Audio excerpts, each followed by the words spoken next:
Hi guys, welcome back to the channel. Apologies for my absence. Family and work come first for me. So I've got a few minutes to kill. I'm just having a break from work. I actually work in this room when I'm working at home, and just sort of give you a bit of a shack tour update. I've already done a shack tour before, but obviously there's some changes. So this is my main area that I sit. My main radios are the FT991. I use this predominantly for HF, and this FT991A for UHF VHF. It's permanently connected to my collinear. President McKinley there, some more scanners, another scanner there.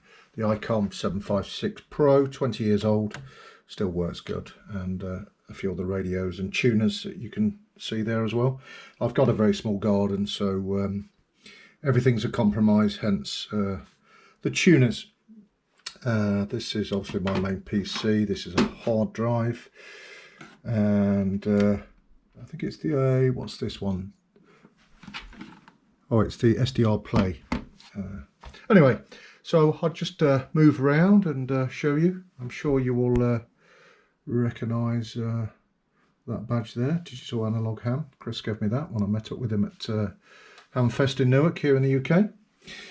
New project wise, I've bought myself a couple of coax switches. The reason I went for these particular type, these Delta 4s, was because they offered a good dB of isolation. So when you're connecting numerous transceivers and antennas, for example, you want a good dB of isolation as not to damage your radio, unlike this type of coax switch, which is a very cheap one. This comes off this antenna switch port here on my radio side of the two switches. So this is just switching scanners, various scanners that I've got, so it's perfectly okay for scanners. So between the two you've got a common link. This links the two together, so I've got my radios here and my antennas on this side. Antenna wise, I don't know why I put my Diamond D777 there. Normally that's dedicated to one of my scanners, but there is my 9-to-1 long wire and the DX Commander, and a couple of other ports I've left just for testing and experimenting. As you can see, I'm using this one here, which I'll get round to shortly and show you what I'm doing. Round to this area, which is pretty new. This is where I put all my portable gear, really. The Xiegu X6100, great radio. This is my go-to if I want to take anything out portable. Not mobile, but predominantly portable. A couple of Retevis PMR radios here, the Retevis RB615s. Bank of tuners, the Z817, as you know, that goes with the FT817, and a couple of these Chinese inline tuner units, battery powered, nice OLED displays, and I've just knocked one of my radios on my floor. So yeah, great one. I've got two. The reason I've got two, one will do up to 40 watts. I'm only limited to 50 with my license anyway, but you've got the ATU 100 there as well. So they're pretty good. The only downside is it might be a firmware thing, but the RF power output seems to be half of what you're putting in. But they still work anyway. Great little tuners. What we got here, mics, some patch leads, my Raspberry Pi here, which I use for NOAA. It's not connected at the moment, as you can see. Some handy talkie whips, antennas. These devices here are off one of my larger drones I used to have. Another hobby of mine is drones, but I also have a commercial license as well, so I can fly drones for commercial gain. I've sold a few of my drones now. I've only got one, which is the DJI Mini 2, which I'll show you shortly. Coming down, this is my bank of, well, this one's not a tuner. This is the old MFJ low pass filter. Back in the days, if you caused TVI, when digital signal, TV signals were analog, this helped reduce that interference. So it's going to be a project box. The SARC 100 SWR analyzer, antenna analyzer, a Latnex power and SWR meter, ideal for handy talkies, and this MFJ 949E, which I've sort of restored really. It was damaged. This meter was pushed in, a bit of hot melt glue, a bit of a clean up inside, and sprayed the case, so it's as good as new. Dummy load, an RTL SDR here, never used. The SCU 17 sound interface for Yaesu radios. I use it predominantly on the 817. AOR scanner, which I think you've seen before. The ICOM IC705. I'm looking at ordering a cage for this. I'm still a bit reluctant to take this out, sort of backpacking really, until I get a bit more protection on it. Down here, what we got here? Oh, the Uniden UBC 125XLT. I'm just testing the close call on this, so I'll be doing a video on that at some point. The stock antenna is pretty pants really. But, anyway, moving around, power supply. This power supply I take with me when I'm visiting my parents. AirNav radar box on top, some more patch leads. This is a universal all-in-one. This will program most handy talkies, and I would imagine a few radios, the Retevis, the Kenwoods, the Bofengs, still in its packet. I'll get around to using it. Here is my hotspot that I took out with me with the USB power bank and the connector. So this just tethers to my mobile phone if I'm out. This is a solar panelled USB. So yeah, solar panel USB charger. So it's ideal for charging phones. If you're ever in out, it's got an array of solar panels. So ideal for backpacking. Laptop. This is a Panasonic Toughbook, pretty old. I think it's running Windows 95. I use that predominantly for ADS-B and with my AirNav radar box. Anytone 878. Use that primarily for DMR, and there is the hotspot. Below that is a laptop I use as well. Case below it is what used to be a drone case, still not got around to making a project box for QRP radio, but one day.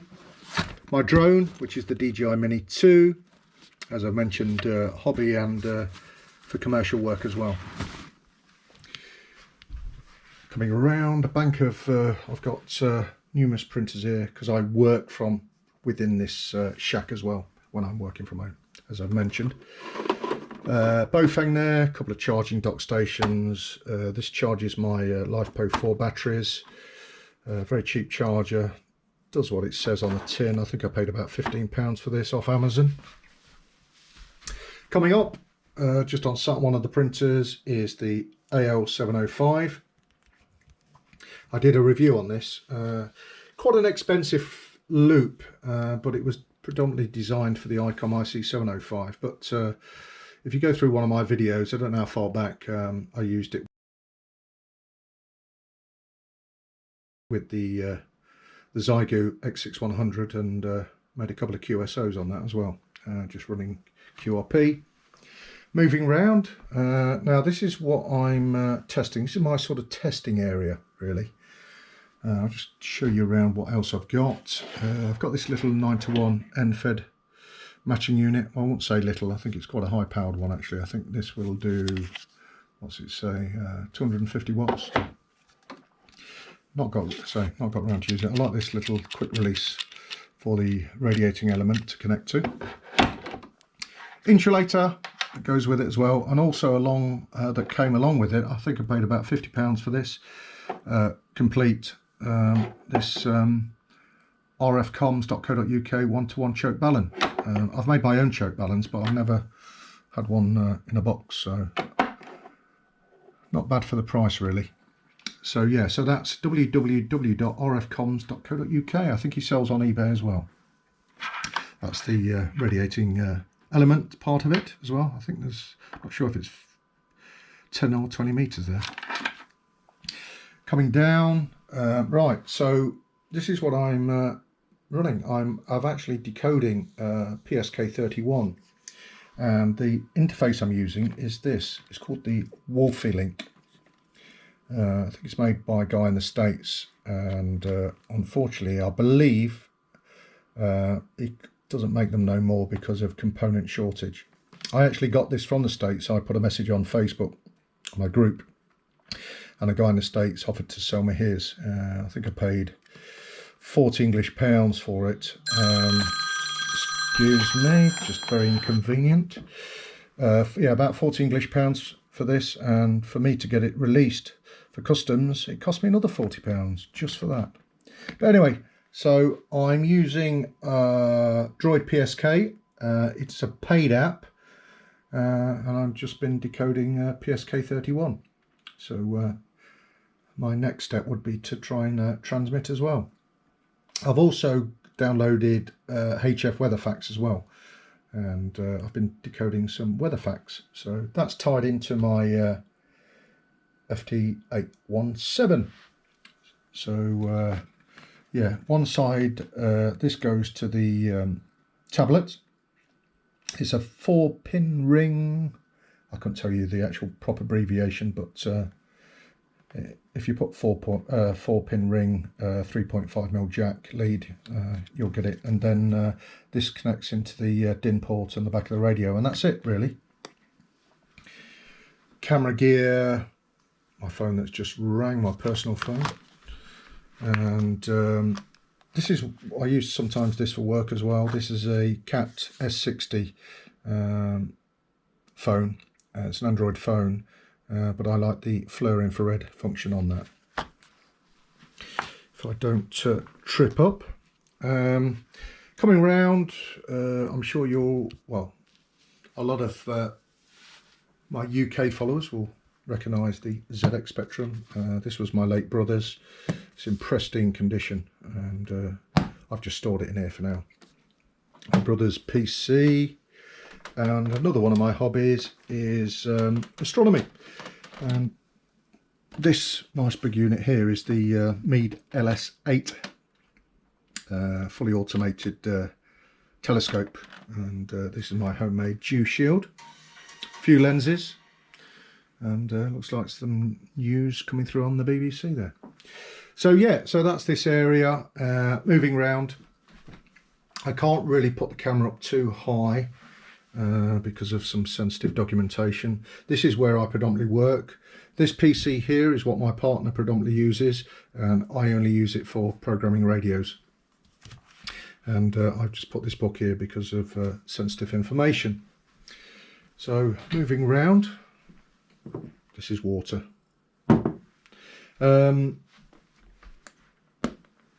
More work stuff. Coming round, this is where I keep all my portable antennas in here. What do we have? My ATAS 120A, quite a recent purchase, I'd say in the last couple of months. A couple of Ampros, 40, 20 and 80, HF 10 meter whip. Can't remember the name of this now.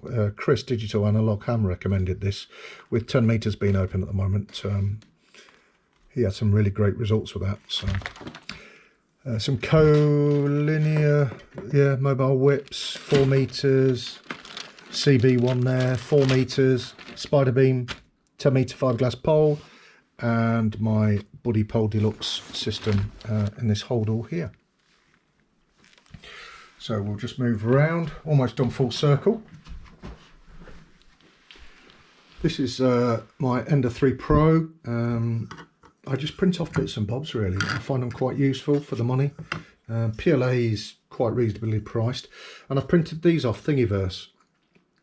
Now what this does, this sits on top of my radios and projects the sound forward. It's free on Thingiverse, so feel free to download the STL file. It's not mine. But it's a great little thing. I'll just show you. So if I stick it on the radio, I've put some little felt pads on the bottom and just put it over the speaker there, and it just projects the sound forward. I can't really do it with my two radios here, but yeah. So I'm going to say 7.3 and hope to catch you soon when things get a bit quiet on my personal front. I'll do a bit more. So take care. All the best.